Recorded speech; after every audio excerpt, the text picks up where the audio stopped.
करता बार बार पगबंदन, सबका अभिनंदन कर भारत भूमि प्रणाम।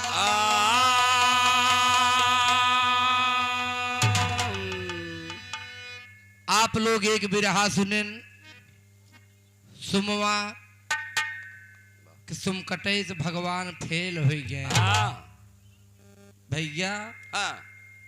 अब आप सब सेवा में देखें,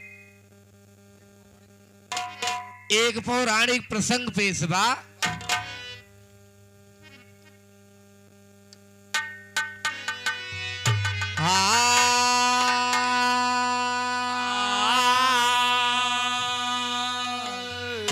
हरे अर्जुन संग श्री जदुराई, अर्जुन संग श्री जदुराई, और यम जी बने सिंह मन लाए, जा करे अलख जगाए मोरंग ध्वज के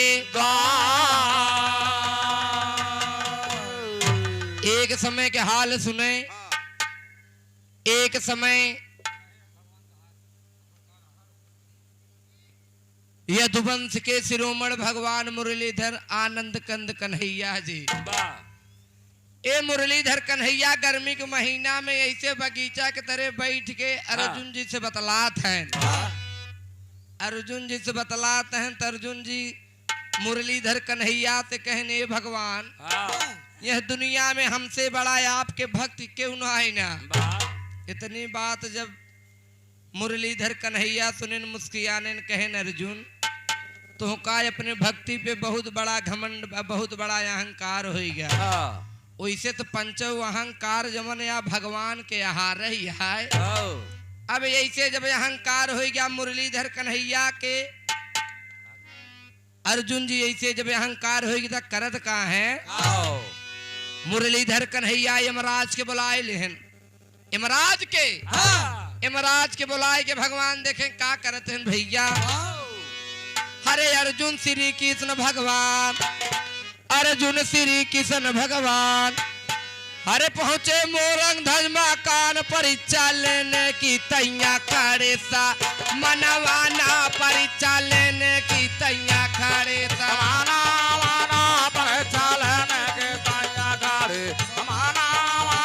परीक्षा लेने के तैया खड़े सा, मनवाना परीक्षा लेने की तैया खड़े सा, परीक्षा लेने के तैया खड़े, परीक्षा लेने के तैया खड़े। भगवान अर्जुन जी के लिए आए, यमराज के शेर बनाए लेहन। शेर बनाए के देखें राजा मोरंग ध्वज के द्वार पे पहुंच गए। राजा मोरंग ध्वज के द्वार पे हुए दोनों जने यमराज के शेर बनाए लेहन, अपना दोनों जने साधु को भेष धई लेहन। साधु को भेष बनाए के राजा मोरंग ध्वज के द्वार पे जाए के पहुंच के अलख जगाए देहन। अलख जगाए के करत का है, अरे राजा बड़े प्रेम से धाए, अरे राजन बड़े प्रेम से धाए, अरे हथवा जोरे शीश झुकाए, अर्जुन किसना का बैठा दैया सना वहाना, अर्जुन किसना का बैठा दैया सना वहाना, अर्जुन किसना का बैठा, दैया सना वहाना, अर्जुन किसना का बैठा,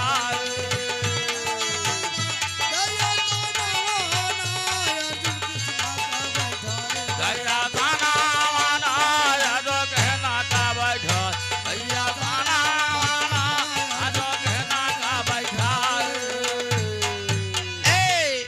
अर्जुन जी अब भगवान दुनिया जने साधु के भेष में राजा के यहाँ पहुंचे। राजा बड़े प्रेम से प्रणाम करत है। प्रणाम कह के ले जाए के उचित आसन पे बैठावत हैं। जब भगवान के और अर्जुन जी के बैठावत हैं तो होत का बा, अरे हर सित रानी चरण पखारी भैया, हरे हर सित रानी चरण पखारी, अरे झट गई महलों के अंदारी, छिड़के कुटवई महल अटारी, घर नवाना छिड़के कोठा वही अटारी, अरे नाना नाना छिड़के कोठा अटारी, अरे नाना नाना छिड़के कोठा अटारी, नवाना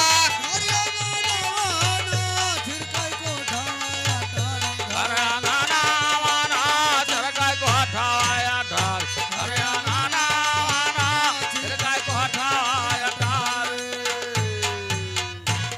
देखें बड़े प्यार से बभनी गांवा के पावन पवित्र धरती से श्री शिव दुलारे पिताजी के द्वारा बड़े प्यार से इस भगवान के पौराणिक प्रसंग के ऊपर 101 रुपया पुरस्कार बा। भैया जी के चरण, पिताजी के चरण बार बार प्रणाम बा, सब श्रोता बंधु से प्रणाम बा। लेकिन ये हर भगवान मुरलीधर कन्हैया जब साधु के भेष में राजा के यहाँ पहुंचे तो राजा इनका दुइनो जने के बैठावत हैं। बैठाएं तो बड़ी खुशहाली में रानी जब ब्राह्मण के साधु के भेष में दुइनो जने के पावत हनते के सोने के थाली में जल ले आए के दुइनो जोगिन के चरण धोवत है। बारे रानी रानी जल ले आए के जब दुइनो जोगी के चरण धोवत हैं तो होत का बा। हरे बोले श्री कृष्ण सैलानी भैया राम फेर। अरे बोले श्री कृष्ण सैलानी, अरे सुनिए मोरंग ध्वज बरदानी, दानी दैना डाला हमारा ननवाना, दानी दैना डाला हमारा।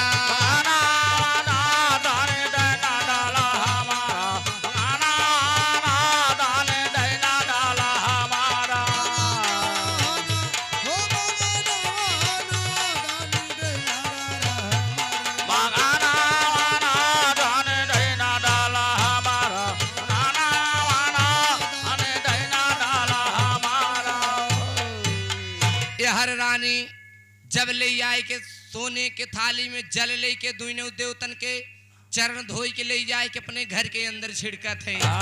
जब छिड़क के आए तो भगवान राजा से कहे नहीं राजा सुने ही आप बहुत बड़ा दानी हैं। कहे नहीं प्रभु ऐसा कोनो बात ना, कहे न करे ऐसा कोनो बात ना, ने एक पुरस्कार ले ली। लेकिन भैया यही दुई लाइन की धुन याद हमारा आई गई। एका पुराने में पंधारी चच्चा गावत रहे, का गावत रहन भैया। अरे कहीं कचौड़ी गली सुन कैला बलमू, अरे मोरे राम अरे कचौड़ी गली सुन कैला राजा, अरे मिर्जापुर के कैला गुलाजार हो, कचौड़ी गली सुन कैला बलमू।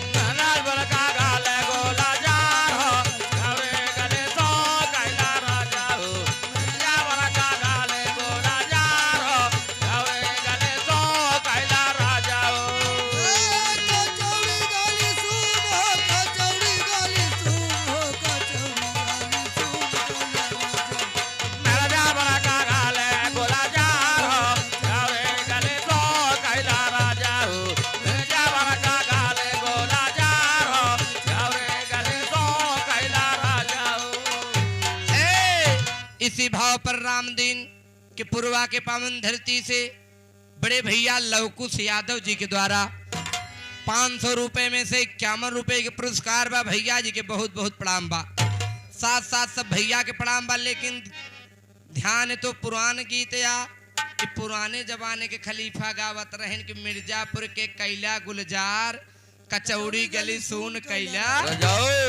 ये पुराने जमाने के गीत रहा दादा। लेकिन अब नए जमाने के जमन जमन कभी आए हैं न, ऐसा ऐसा गाना लिख देन के पूरा परिवार बैठ के ना सुन सकते हैं भैया। पूरा परिवार बैठ के सुनाए में कोनो अश्लील बात ना ही रही। लेकिन नए नए कभी आए गए के गाना बड़ा तेज से ट्रेंडिंग में चला। कोनो दुल्हनी दुल्हा पर पहले परदेश जाए ला गए न, दुल्हनिया कहे पति देव दूर का रास्ता में रच के मोहना में दही और गुड़ लगाए जा, आपकी यात्रा मंगलमय हो जाए।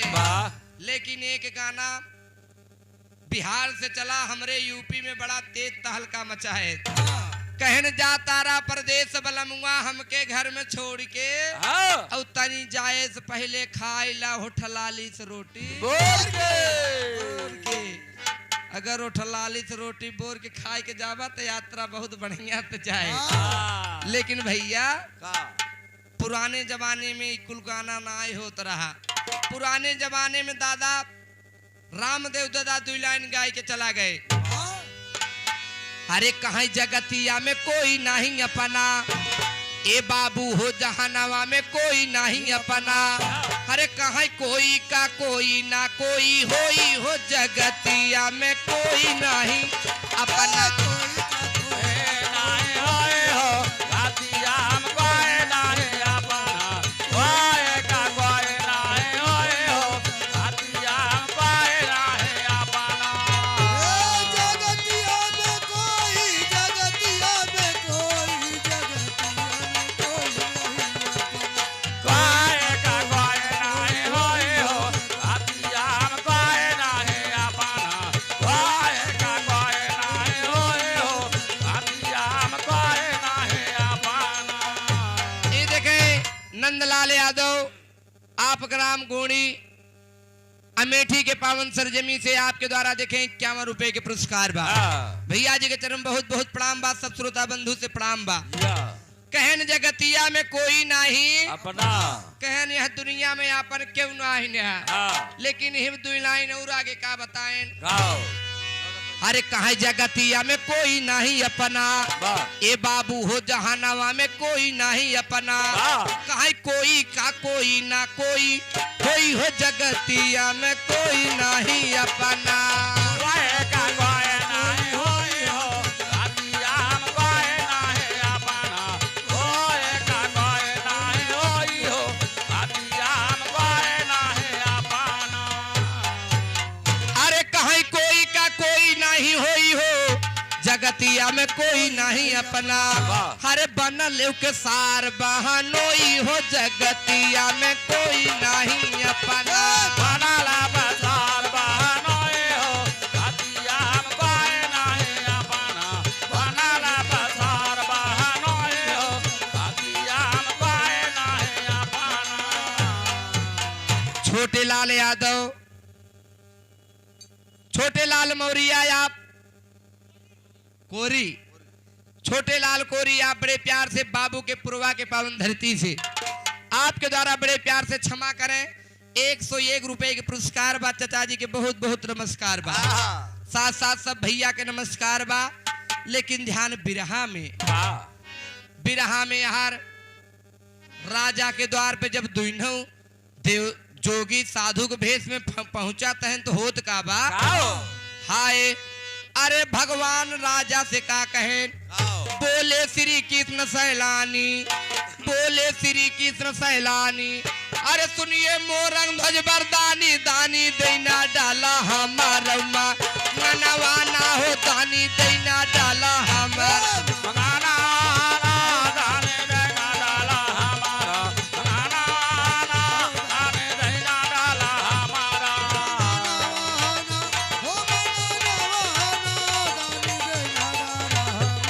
मंगाना दाने देना डाला हमारा मंगाना दाने देना डाला हमारा देना डाला हमारा ये देखें ब्रिजलाल यादव आप अमेठी के पावन धरती से आपके द्वारा 21 रुपए के पुरस्कार बा। अभी राम सहाय पिताजी आप कुंडा के पावन धरती से आपके द्वारा बड़े प्यार से देखें 51 रुपए के पुरस्कार बा। चरण में बहुत बहुत प्रणाम बा। साथ साथ सब भैया के प्रणाम बा। लेकिन ध्यान गीत पे भगवान राजा से कहने राजा हम सुने ही आप बहुत बड़ा दानी हैं कहन नाही प्रभु ये तो आपके महानता यह जवन आप ही कहत हैं कहन नाही सुने ही आप बहुत बड़ा दानी हैं एक चीज हम आपसे दान में मांगे चाहत है इतनी बात जब राजा सुने तो हाथ जोड़ के खड़ा हो गए का कहत हैं भैया अरे कहीं जाओ नहीं कहबा हमारे स्वामी राजा भगवान से बोला थे अरे जाओ नहीं कहबा हमारे स्वामी अरे हमें तनिक लाज ना हानि हाजिर बाटी दुईपा रानी एकला लनवाना हाजिर बाटी दुईपा रानी एकला हाजिर बाटे दोय पारा लाना हाजिर बाटे दोय पारा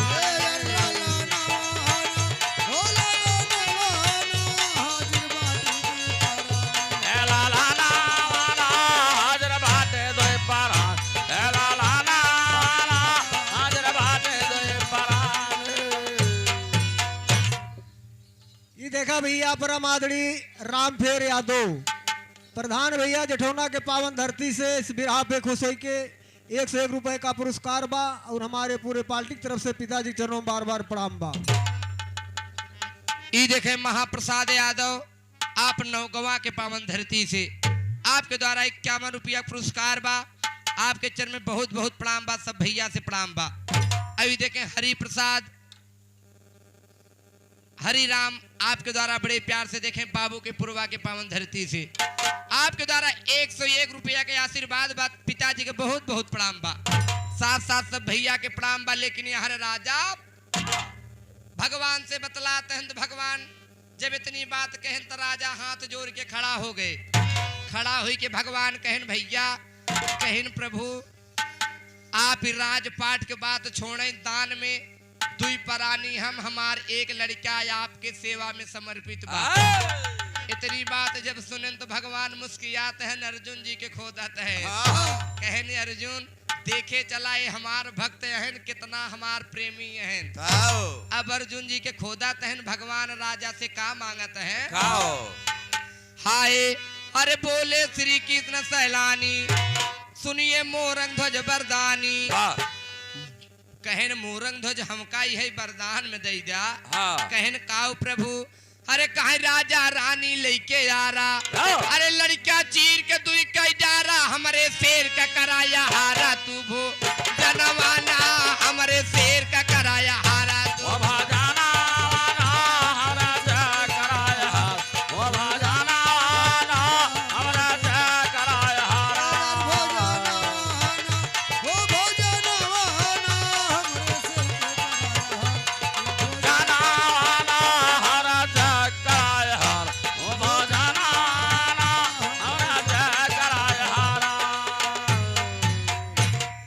देखा भैया परम आदरणीय हंसराज बगिया, उनके तरफ से भैया 51 रुपए का पुरस्कार बा और हमारे पूरे पार्टी की तरफ से आशीर्वाद कामना भैया। आप सबको भैया ध्यान बिरहा पे लबी ऐसे भगवान राजा से जब कहने के बाद हम एक चीज आपसे दान में मांगे चाहते ही राजा। भगवान कहन प्रभु एक नहाय पूरा दरबार दुई परानी हम एक बेटवा हमार हुआ आपके सेवा में समर्पित बा। इतनी बात सुनते मान भगवान देखें राजा से कहने राजा कहे अगर आप हमका कुछ दे चाहते हैं नापन है लड़का दे जा। कहने तो नहीं आए हमरे साथ में जवन शेर आज पड़ा बाई आज 5 दिन से बिना भोजन के बा। हमरे शेर के आप भोजन करा जा, लेकिन काऊ खाए भैया। हाय अरे कहे राजा रानी लेके आ रहा, अरे लड़का चीर के दुई का डारा, हमारे शेर का कराया हारा तू भो जनवाना, हमारे शेर का कराया हारा तू भो